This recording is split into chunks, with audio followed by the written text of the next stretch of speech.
this one is sing the tone. In fact, I'm not going to use the keyboard so that I can demonstrate how you can do this without a keyboard. I'm going to find a note that's fairly comfortable for me to sing in the middle of my range, but it's a little bit on the high side, so a little bit in head tone.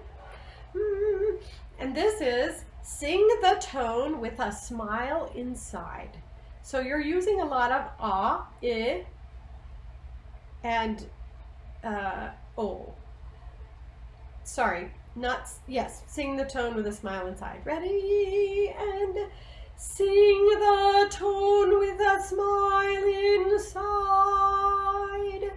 Sing the tone with a smile inside. That smile inside is that lift. We talk about it as that yawn, the beginning of a yawn. So you have that open, lifted palate, open space, open aperture here in the back.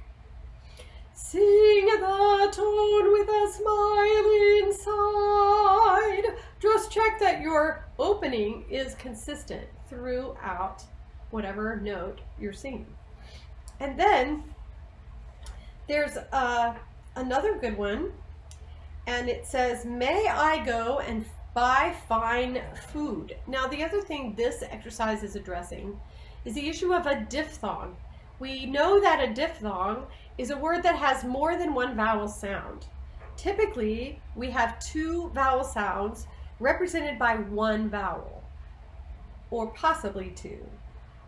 The word I, me, I, is ah plus E. I.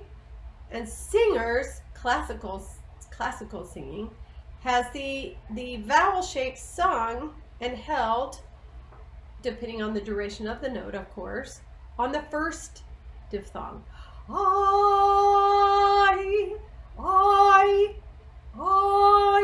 The E just comes a little bit at the end and usually goes right into the next word. May I go and buy fine food, buy fine food. You don't want your singing, your voice, to emphasize the second half of the diphthong. If you have the first word, take the first word for example, may. May has two vowel sounds, eh plus ee. May I go and buy fine food?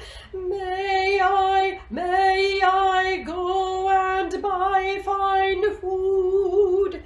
It's actually very difficult for a lot of singers who do not have English as their first language to sing in English. It's hard enough to learn to speak it, isn't it? But what's really tough are all the diphthongs. Because if you think about it, except for Mandarin and probably, I don't know, 1,000 other languages and dialects, the European languages, the Romantic languages, don't really have diphthongs.